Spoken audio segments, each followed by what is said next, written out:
Subscribe कीजिए 10th class गणित channel को और बेल आइकन को दबाइए लेटेस्ट वीडियो देखने के लिए। हेलो फ्रेंड्स, चलिए आज हम शुरू करते हैं। मॉडल पेपर नंबर जो 2 है उसका पार्ट डी है वो रह गया था। पीछे वाली वीडियो मैंने आपको पार्ट सी तक के सभी क्वेश्चन है वो बताए थे।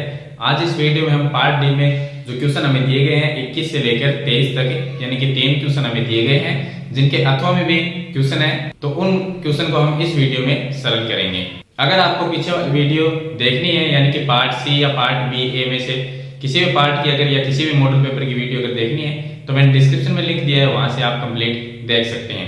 अगर आपको फैक्ट वाली वीडियो देखनी है तो मैंने चैनल का लिंक दिया है डिस्क्रिप्शन में, तो जाइए उस चैनल के ऊपर और वहां पर आपको फैक्ट वाली वीडियो मिल जाएगी। उन वीडियो को देखिए, अच्छी लगे तो लाइक और शेयर जरूर करें और चैनल को साथ में सब्सक्राइब जरूर करें। तो चलिए हम शुरू करते हैं पार्ट डी के जो क्वेश्चन दिए गए यानी कि क्वेश्चन नंबर 21। तो देखिए फर्स्ट जो क्वेश्चन है क्वेश्चन नंबर 21, उसमें हमें दो समीकरण दी गई है जिनसे हमें ग्राफ बनाना है। तो ग्राफ किस तरह से बनाया जाता है मैंने पीछे भी आपको बता दिया है, फिर से हम एक बार इस क्वेश्चन को सरल कर लेते हैं। तो इसमें हमें ग्राफ बनाना है जिसके लिए हमें दो समीकरण दी गई है। तो दोनों समीकरण से हम क्या करते हैं, ये दो समीकरण है, इनसे सबसे पहले हम दो सारणी बनाएंगे। सारणी में x y के जो मान होंगे उनसे हम एक ग्राफ बनाएंगे। तो चलिए हम सरल कर लेते हैं। यहाँ पर x और y का मान निकालना है। यहाँ पर मैं आपको ग्राफ नहीं बताऊंगा क्योंकि अगर हमारे पास में सारणी में मान दिए गए होते हैं तो ग्राफ बनाना सिंपल है, बना सकते हैं। तो चलिए मैं यहाँ तक सारणी तक जो इसके मान है वो मैं आपको बता देता हूँ किस तरह से ये मान आपको निकालने हैं। तो यहाँ पर दो समीकरण हमें दी गई है। पहले समीकरण को हम सरल करते हैं। पहले समीकरण है x - y + 1 = 0। तो इसको हम इस तरह से लिख सकते हैं कि x बराबर -1 और प्लस y। एक समीकरण ये बन जाएगी हमारे पास में, या तो यहाँ पर x को रखो या यहाँ पर y को रखो। इसी तरह से दूसरी हम समीकरण बनाएंगे तो इसमें भी हम बना सकते हैं x बराबर, देखिए 12 प्लस में है, सॉरी माइनस है, इस साइड में आके 12 हो गया प्लस में और ये 2y हो गया माइनस में और इसके बट्टे में आ जाएगा 3। तो इस तरह से हम दूसरे समीकरण बनाते हैं। अब दोनों समीकरण, ये 1 नंबर समीकरण, ये 2 नंबर, यहाँ पर सारणी नंबर इसको 1 नाम दे देंगे और ये सारणी नंबर 2 हो जाएगी। तो इस तरह से दो सारणी है। पहले समीकरण को सरल करेंगे, पहली सारणी में इसके मान लिखेंगे और दूसरी समीकरण को सरल करेंगे तो दूसरी सारणी में इसके मान रखेंगे। तो देखिए यहाँ पर पहली जो समीकरण है उसमें हम y का मान रखते जाएंगे तो x का मान अपने आप ही निकल जाएगा जैसे इसको सरल करेंगे हम। तो यहाँ पर हम y का मान रखते हैं। चलिए मैं y का मान यहाँ पर 0 रख देता हूँ। अगर हम y का मान 0 रखते हैं तो x का मान क्या आएगा, तो देखिए यहाँ पर 0 रख दिया तो x का मान -1 आएगा। तो मैं लिख देता हूँ -1। आपको पूरा कंप्लीट प्रोसेस बाय प्रोसेस सरल करके इस चीज को दिखाना है आपको, अगर आप एग्जाम में क्वेश्चन सरल करते हो तो चलिए उसके बाद में हम क्या करेंगे, y का मान 1 रख देते हैं। y का मान अगर मैं यहाँ पर 1 रखता हूँ तो ये -1 और ये +1 क्या हो गया 0, यानी y का मान जब 1 रखेंगे तो x का मान क्या आएगा 0 आएगा। उसके बाद में हम y का मान 2 रख देते हैं। अगर यहाँ पर y का मान 2 रखेंगे तो प्लस में 2 माइनस में 1 तो x का मान प्लस में 1 आएगा। तो यहाँ पर हम रख देते हैं y का मान 2 और ये आएगा प्लस में 1। तो एक समीकरण से हमने एक टेबल तो बना ली जिसमें x y का मान हमने निकाल लिया। दूसरी हम जो हमें समीकरण दी गई है उससे हम दूसरी सारणी के जो मान है वो सरल करेंगे। तो ये इनको निकालते हैं। इनके लिए क्या करेंगे, हम सबसे पहले कोई मान ऐसा देखेंगे जिनको y की जगह रखेंगे, यानी y का ऐसा मान जो y की जगह हम रखें तो लास्ट में सरल होने के बाद में 3 का भाग चला जाए, ऐसा मान रखना है। हम y की जगह 0 ही रख देते हैं। तो y का मान अगर हम 0 रखते हैं, देखिए y बराबर 0 रखा तो क्या आएगा 2 गुना 0, ये 0 हो गया, 12/3 रहेगा, 12 में 3 का भाग चला जाएगा 4 बार। अब उसके बाद में आपको करना क्या है, y का मान हमने 0 रखा। अब जब दूसरी बार मान रखेंगे तो नीचे वाले बट्टे में जो 3 है इसको प्लस करते जाएंगे, जो y का मान हमने रखा है उसमें प्लस करो ताकि आपको आसानी रहे। किसी भी मान की सोचने की आपको जरूरत नहीं है कि कौन सा हम यहाँ पर मान रखें जिससे हमारा आंसर है यानी x का मान है वो पॉइंट में आए। तो हम क्या करेंगे, 0 में 3 को जोड़ेंगे, कितना हुआ 3 हुआ, तो इस बार y का मान हम 3 ही रख देंगे। तो y बराबर 3 रखेंगे। यहाँ पर 3 रखने पर 3 दूनी 6 हो जाएगा, 12 - 6 करेंगे तो 6/3 आएगा और 6/3 का मतलब हो गया 2। तो ये आ गया 2 और y का मान हमने 3 रखा है। इस बार y का मान देखिए 3 रखा है। अब की बार हम y का मान 3 + 3 कर देंगे तो कितना हुआ 6। तो y का मान हम 6 रख देंगे। यहाँ पर 6 रखने से ये 12 हो जाता है, 12 - 12 कितना हुआ 0, 0/3 का मतलब 0। तो ये x का मान तो आएगा 0 और y का मान हमने रखा 6। तो इस तरह से आपको दो सारणी है वो बनानी है। इसके बाद में x y के मान है यानी दो टेबल हो गए हमारे पास में, इनसे हम एक ग्राफ है वो बना सकते हैं। लेकिन इस क्वेश्चन में ये कहा है कि हम जब ग्राफ बनाएंगे तो x अक्ष पर रेखाओं से बने त्रिभुज के निर्देशांक ज्ञात करने, जैसे आप इसका ग्राफ बनाएंगे तो दो जो रेखाएं होती, दोनों रेखाओं से इस तरह से आपका त्रिभुज बनेगा एक, और त्रिभुज में जो एक्स एक्स की लाइन है इसके ऊपर त्रिभुज बनेगा। यहाँ पर जो त्रिभुज के निर्देशांक होंगे वो आपको लिखने हैं। तो इस तरह से आपका ग्राफ बनेगा, उसके अंदर जो त्रिभुज के निर्देशांक है वो आपको लिखने हैं। इसके जो अथवा में क्वेश्चन दिया गया है वही सेम टू सेम ग्राफ का क्वेश्चन है। इस तरह से दो समीकरण हमें दी गई है, दो हम सारणी बनाएंगे और उनसे ग्राफ बनाएंगे। तो मैंने आपको इसका एक क्वेश्चन बता दिया है, दूसरा क्वेश्चन आप कर सकते हो क्योंकि सेम प्रोसेस है दोनों की। चलिए इसके बाद में देखिए इसका क्वेश्चन नंबर 22। अब देखिए जो क्वेश्चन नंबर में 22 दिया गया है उसमें हमें तीन भुजाएं दी गई है। एक तो है 4 सेंटीमीटर की, दूसरी है 5 सेंटीमीटर की और तीसरी भुजा है 6 सेंटीमीटर की। भुजाओं वाले एक त्रिभुज की हमें रचना करनी है। उसके बाद में फिर इसके समरूप एक अन्य त्रिभुज की रचना करेंगे। जो त्रिभुज इन भुजाओं से बनेगा उस त्रिभुज के समरूप हम एक अन्य त्रिभुज की रचना करेंगे जिसके भुजाएं दिए हुए त्रिभुज के संगत भुजाओं की 2/3 गुनी हो। तो कितनी होनी चाहिए? 2/3 गुनी। जो त्रिभुज हम एक तो ये बनाएंगे इन भुजाओं से और दूसरा इसके जो समरूप बनाएंगे तो उसकी जो संगत भुजाएं होंगी वो पहले वाले जो त्रिभुज दिया गया है उसके संगत भुजाओं की कितनी होगी? 2/3 गुनी। तो ये हमें रचना करनी है। और इसके अथवा में भी एक दिया गया है जिसमें हम वृत्त परिस्पर्श रेखा की रचना करेंगे। चलिए पहले ये देख लेते हैं। आपको इस क्वेश्चन में जो रचना करेंगे हम वो स्केल से और प्रकार पेंसिल से ही आपको करनी है। तो देखिए यहाँ पर मैं आपको सीधे तरीके से सिंपल बता देता हूँ। आपको लेकिन इसकी रचना करने के लिए स्केल और प्रकार और पेंसिल की जरूरत पड़ेगी जिससे आपको इसकी रचना करनी है। सबसे पहले तीन भुजाओं में से जो बड़ी भुजा है 6 सेंटीमीटर की, हम एक 6 सेंटीमीटर की भुजा बनाएंगे इस तरह से। मान लीजिए ये 6 सेंटीमीटर, इसको नाम दिया हमने बी और सी। उसके बाद में अब एक प्रकार से हम त्रिभुज की रचना करना जानते हैं कि 6 सेंटीमीटर की एक भुजा बनाई हमने, ये हो गया 6 सेंटीमीटर। उसके बाद में 4 सेंटीमीटर प्रकार को खोलेंगे, यहां से एक चाप इस तरह से काट देंगे। तो चलिए हम एक चाप यहां पर काट देते हैं। दूसरा 5 सेंटीमीटर का प्रकार खोलेंगे, बिंदु सी पर रखेंगे और एक चाप काट देंगे, यहां से एक चाप काट देंगे। अब दोनों बिंदु को हम मिला देते हैं। तो इस तरह से हम दोनों बिंदुओं को मिला देंगे। ये जो बिंदु यहाँ पर आया है उसका नाम हम लिख देते हैं कि ये पॉइंट ए है, बिंदु ए। तो एबीसी एक त्रिभुज हमने बना दिया। ये हो गई 4 सेंटीमीटर की, ये हो गई 5 सेंटीमीटर। इसकी हमने एक रचना कर दी। इस त्रिभुज के समरूप एक त्रिभुज अन्य त्रिभुज की रचना करेंगे जिसकी जो भुजाएं होंगी वो दिए गए त्रिभुज की कितनी होगी? 2/3 गुनी होगी। तो इसके लिए हम क्या करेंगे? अब हमें अन्य समरूप त्रिभुज की रचना करनी है। उसके लिए तो बीसी जो रेखाखंड है इसके साथ में एक न्यून कोण बनाते हुए एक, जैसे हम रेखाखंड का समविभाजन करते हैं, विभाजन करते हैं 2:3 में इस तरह से, तो उसी तरह से ये जो बीसी रेखाखंड है इसके साथ में एक नीचे की तरफ हम न्यून कोण बनाते हुए एक किरण खींचेंगे जिसका कोई भी नाम लिख सकते हैं हम। तो चलिए मैं यहाँ पर एक किरण है वो बना देता हूँ।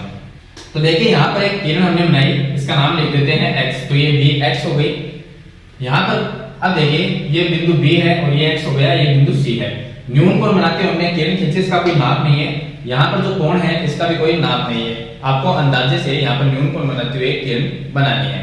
उसके बाद में यहाँ पर सबसे जो बड़ी जो संख्या है वो कितनी है? 3 है। तो हम क्या करेंगे? जो bx है इसके 3 बार करेंगे बराबर बराबर। कैसे करने? प्रकार से आपको बराबर बराबर 3 चाप काट देने हैं। तो हम ये मान लेते हैं कि पहला चाप यहाँ पर है, दूसरा चाप यहाँ पर है और तीसरा चाप यहाँ पर। इसको नाम दे देंगे, ये b है तो इसको मैं नाम दे देता हूँ b1, ये आ गया b2 और ये आ गया b3। हमने इसको नाम दे दिया b3 तक। 3 हमने चाप काट दिए क्योंकि जो बड़ी संख्या है उतने चाप काटेंगे।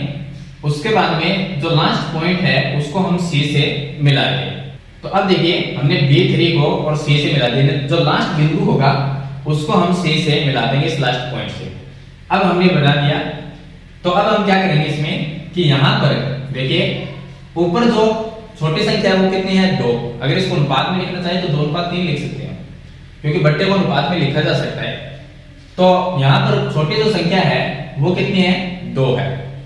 हम क्या करेंगे? B2 के ऊपर चाप काटेंगे। कितना काटेंगे? लेकिन उसके लिए हम क्या करेंगे कि प्रकार को थोड़ा सा खोलेंगे और इस B3 पे रखेंगे और यहां से इस तरह से हम घुमा देंगे। जितना यहां पर घुमाया है उतना ही B2 से यहां पर हम इस तरह से घुमा देंगे।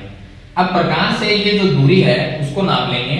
इस दूरी का यहां पर चाप काट देंगे। तो यहां पर प्रकार को रखेंगे और ये मान लेते हैं कि यहां पर इसका चाप कटेगा। अब जो B3C है इसके समांतर यहाँ पर एक रेखा हम खींच देंगे, यानी कि ये जो बिंदु है इन दोनों पॉइंट को हम मिलाएंगे, आगे तक बढ़ाएंगे तो वो यहाँ पर टच होकर तो इस तरह से इसके समांतर जो रेखा है वो हमें बनानी है। तो देखिए इस तरह से हम यहाँ पर B2 को इस पॉइंट से मिला के आगे तक खींचे। इस बिंदुओं को नाम लिख देते हैं, जैसे A B C, इस बिंदु का नाम दे दिया हमने D। तो यहाँ पर D पर आगे जाके मिल गई। अब हम क्या करेंगे, हमें समरूप बनाना है। इसके लिए जैसा काम हमने यहाँ पर किया है, जो यानी कि हमने यहाँ पर प्रकार को थोड़ा सा घुमाया, यहाँ पर भी घुमाया और यहाँ पर चाप काट दिया, इसी तरह यहाँ पर करेंगे। प्रकार को थोड़ा सा खोलेंगे, थोड़ा सा मतलब कोई उसका अंदाजा नहीं है, कोई सेंटीमीटर नहीं है, कोई नाप नहीं है। बिना नाप के हम प्रकार को थोड़ा सा यहाँ से यहाँ तक घुमा लेंगे। जितना यहाँ पर घुमाया है उतना ही इस पॉइंट पे रखे और यहाँ से हम इस तरह से यहाँ पर घुमा देंगे। जितनी ये दूरी है उतना यहाँ पर चाप काटेंगे। तो हम ये मान लेते हैं कि यहाँ पर चाप यहाँ पर कटेगा।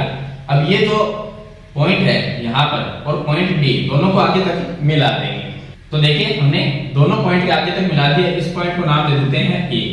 तो ये जो त्रिभुज यहाँ पर बना है, ये जो त्रिभुज है वो पहले वाले त्रिभुज का हमने समरूप त्रिभुज की रचना की है, यानी पहले वाले त्रिभुज के समरूप त्रिभुज की रचना की है। और इसकी जो भुजाएं हैं वो पहले वाले त्रिभुज की कितनी है, 2/3 गुनी है। तो इस तरह से हम एक अन्य त्रिभुज की रचना करेंगे। अब बात करते हैं इसके चरण की, यानी कि इसकी रचना लिखनी है हमें। तो लिखने के लिए जैसा जैसा हमने काम किया है उसी तरह की हम रचना है वो लिख देंगे। स्टेप बाय स्टेप एक एक करके हम रचना लिख देंगे। तो 5-6 लाइन के अंदर आप इसकी रचना है वो लिख सकते हैं। इसके बाद में देखिए इसके अर्थों में एक क्वेश्चन दिया गया है जिसमें हमें वृत्त के ऊपर स्पर्श रेखा की रचना करनी है। अब देखिए जो अथवा का क्वेश्चन है वो मैंने आपको बता दिया है कि जिस तरह से हम वृत्त के ऊपर स्पर्श रेखा की रचना करेंगे। लेकिन तो देखिए इसमें हमें दिया गया है कि 3 सेंटीमीटर त्रिज्या का वृत्त लीजिए। तो हम ये मान लेते हैं ये केंद्र है और इससे हमने 3 सेंटीमीटर त्रिज्या का वृत्त बना लिया। तो ये हो गई इसकी त्रिज्या और इधर वाली भी इसकी त्रिज्या है, यहाँ तक ये भी त्रिज्या है। तो ये भी 3 सेंटीमीटर होगी और ये भी 3 सेंटीमीटर की त्रिज्या होगी। तो ये हमने 3 सेंटीमीटर त्रिज्या का एक वृत्त बनाया। अब इसने लिखा है कि केंद्र से 7 सेंटीमीटर दूर इस साइड में और 7 सेंटीमीटर दूर इस साइड में हम 2 बिंदु लेंगे P और Q। तो ये मान लेते हैं केंद्र से ये जो दूरी है वो 7 सेंटीमीटर की है और इस साइड में भी जो दूरी है वो 7 सेंटीमीटर की। तो ये दूरी 7 सेंटीमीटर की, यहाँ पर बिंदु हम P ले लेते हैं और यहाँ पर बिंदु Q ले लेते हैं। दोनों बिंदु से स्पर्श रेखा हमें इस वृत्त पे खींचनी है। अब इसके लिए हम क्या करेंगे, एक दूसरा वृत्त बनाएंगे। इस साइड से खींचेंगे तो भी एक वृत्त बनेगा और इस साइड से बिंदु Q से स्पर्श रेखा खींचेंगे तो भी हमें एक वृत्त बनाना पड़ेगा। उसके लिए हम क्या करेंगे कि जो हमारी 7 सेंटीमीटर की जो भुजा है, ये जो यानी कि रेखा है 7 सेंटीमीटर की, इसका हम समद्विभाजन करेंगे। ये हो गया केंद्र और केंद्र से ये 7 सेमी की दूरी है, इसका हम समद्विभाजन करेंगे।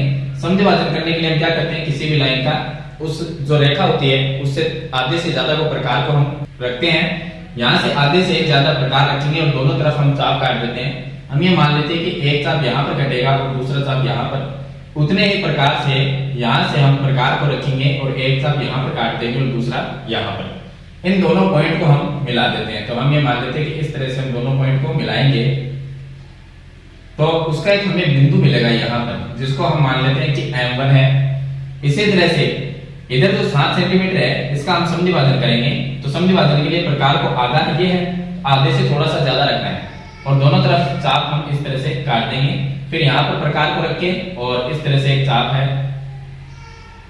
इस तरह से एक चाप है वो हम काट देते हैं। इन दोनों बिंदुओं को हम मिला देंगे। एकदम स्केल से मिलाना है आपको, काम पूरा स्केल से और प्रकार से ही आपको करना है। अब देखिए यहाँ पर कोई बिंदु मिलता है, हम ये मान लेते हैं कि ये जो बिंदु है वो M2 है। तो ये जो आपको बिंदु मिलेंगे M1 और M2, इसका हमने नाम लिखा है। ये बिंदु आपको जो एकदम ये जो भुजा है 7 सेंटीमीटर की जो रेखा है इसके एकदम सेंटर बिंदु मिलेगा। यहाँ पर भी आपको ऐसा ही मिलेगा। अब हमें क्या करना है, इसको तिरछा मानना है। M1P को तिरछा मानना है और इस तिरछा का एक वृत्त बनाना है। तो इसको हम तिरछा मानेंगे तो हम क्या करें, प्रकार को इतना रखेंगे और यहाँ से हम प्रकार को इस तरह से अगर हम घुमाते हैं तो यहाँ पर एक वृत्त बन जाएगा। इस तरह से इधर एक वृत्त बनेगा।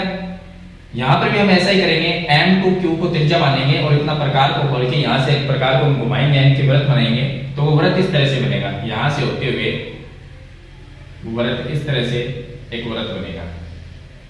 इस तरह से दूसरा वृत्त बन जाएगा। दोनों वृत्त जहां पर कटते, देखिए पहला जो वृत्त बनाया है ये यहाँ पर कटता है, इसको मैंने नाम दिया T1। यहाँ पर कटता है ये हो गया T2 और यहाँ पर एक कटता है ये हो गया T3 और यहाँ पर कटेगा तो T4। तो पहले T1 और T2 पे जो पहला वाला तो जो बाद में बनाया है दोनों एक दूसरे को प्रतिच्छेदित यहाँ पर करते हैं। तो ये जो बिंदु है T1 इसको हम P से मिलाएंगे और T2 को भी P से मिलाएंगे तो इस तरह से ये हमारे पास में एक स्पर्श रेखा हो जाएगी और यहाँ पर भी हम इसको मिला देंगे स्केल से। तो ये हो गई स्पर्श रेखा की रचना। इसी तरह से बिंदु जो Q है इसको हम T3 से मिला देंगे इस तरह से और Q को हम T4 से मिला देंगे इस तरह से।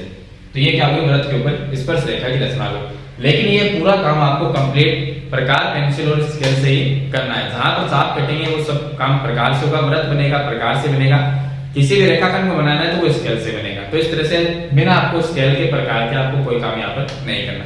उसके बाद में इसकी रचना लिखनी है। तो रचना में आप स्टेप बाय स्टेप जैसा आपने काम किया है उसी तरह की आप 5-6 लाइन के अंदर इसकी रचना है वो लिख सकते हैं। तो यह था इसका क्वेश्चन नंबर 22। चलिए इसके बाद में देखिए लास्ट क्वेश्चन है क्वेश्चन नंबर 23। अब देखिए क्वेश्चन नंबर जो 23 दिया गया उसमें हमें माध्य ज्ञात करना है और इसके अर्थों में जो दिया गया है उसके अंदर हमें बहुलक है वो ज्ञात करना है। तो पहले हम माध्य है वो ज्ञात करना सीख लेते हैं। माध्य के लिए हमें जो सारणी दी गई है उसके अंदर वर्ग अंतराल हमें दिया गया है और बारंबारता यानी f का मान हमें दिया गया है। तो बारंबारता f है और ये हो गया वर्ग अंतराल। ये दो चीजें हमें दी गई है। जब हम माध्य निकालते हैं तो माध्य का ये फॉर्मूला होता है और इसके अंदर हमें एक CF निकालनी पड़ती है। माध्य में f से हम CF निकालेंगे तो यहाँ पर f की सारणी है और यहाँ पर हम CF लिख देते हैं। CF कैसे निकालते हैं मैंने पीछे भी बताया, फिर से मैं बता देता हूँ। और देखिए ये जो f है उससे हम CF निकालते हैं। तो 5 के सामने तो 5 ही लिखेंगे और उसके बाद में नीचे वाली जो संख्या है उनको हम प्लस करते जाएंगे। 5 में 9 को प्लस कर देंगे तो ये आ जाएंगे 14। इसके अंदर हम 8 को प्लस कर देंगे तो 22 आ जाएंगे। 22 के अंदर हम 12 को प्लस कर देंगे तो ये आ जाएंगे 34 34। इसके अंदर हम 13 को प्लस करेंगे तो 47 और इसके अंदर हम 3 को प्लस करेंगे तो 50। ये आ गया। अब हमें यहाँ पर अगर सिग्मा f का मान निकालना चाहें तो वो भी निकाल सकते हैं इनको प्लस करके, या 50 जो है वो इनका ही योग है वो यहाँ पर हम लिख सकते हैं। तो इसमें हमें जरूरत पड़ेगी क्योंकि सिग्मा f यानी इसको जिसको हम n कहते हैं, सिग्मा f का मान कितना होगा 50 ही होगा। क्योंकि इसके लास्ट संख्या लिखो या इनको सभी को प्लस कर दो तो 50 ही आना है। तो ये हो गया CF की सारणी हो गई। CF हमने निकाल ली। अब सबसे पहले हम क्या करते हैं, सिग्मा f का मान निकालते हैं। 50 आया है, इसको हम n से भी लिखते हैं तो हम निकालेंगे n/2 निकालेंगे। n का मान यहाँ पर 50 है यानी सिग्मा f का मान और बटे में 2 कितना आया 25 से बड़ी हम इसके अंदर CF देखेंगे। CF बोलते हैं संचयी बारंबारता। तो 25 से बड़ी CF देखेंगे। 25 से बड़ी CF कौन सी है 34। इसके सामने का वर्ग अंतराल कौन सा है 50 से 60। तो वर्ग अंतराल में लिख देता हूं, वर्ग अंतराल जो होगा वो होगा 50 से 60। ये हो गया वर्ग अंतराल। अब ये जो वर्ग अंतराल है इसके सामने वाला जो 12 जो यानी कि 12 है वो f का मान होगा। तो यहाँ पर मैं लिख देता हूं f का जो मान है वो होगा 12। चलिए उसके बाद में ये जो वर्ग हमने लिया है इससे ऊपर वाला जो वर्ग है उसके सामने में जो 22 है वो CF का मान होगा। तो CF का मान हम लिख देते हैं 22। अब हमारे पास में n/2 का मान है कितना है 25 और CF का मान है 22, f का मान है 12 और n/2 का हो गया। l का मान कितना होगा, तो वर्ग जो अंतराल दिया गया है वर्ग अंतराल की पहली जो संख्या 50 है वो l का मान होगा। तो l का मान हो गया 50। उसके बाद में h का मान कितना है, इनका अंतर कितना है 50 से 60 के बीच का अंतर है 10। तो वो गया h का मान हो गया 10। मैंने आपको सभी मान बता दिए। इन मान को आप इस फॉर्मूले में रखो और इसको सरल जैसे ही करते हैं तो माध्य है वो आ जाएगा। इसका तरीका क्या है मान निकालने का वो मैंने यहाँ पर आपको बता दिया है। इसके बाद में हमें बहुलक का क्वेश्चन दिया गया है। बहुलक में मैंने आपको बता रखा है कि बहुलक में जो f दी गई होती है CF की हमें जरूरत नहीं है बहुलक में। आगे का जो नेक्स्ट क्वेश्चन है मैंने सारणी तो नहीं बनाई, इसी सारणी में आपको बता देता हूँ। बहुलक में जो f का मान दिया गया होता है उसमें हम सबसे बड़ी बारंबारता देखते हैं। तो सबसे बड़ी बारंबारता जो होगी वो f1 का मान होगा, उससे ऊपर वाला f0 का और नीचे वाला f2 का। 3 मान हमारे पास में है।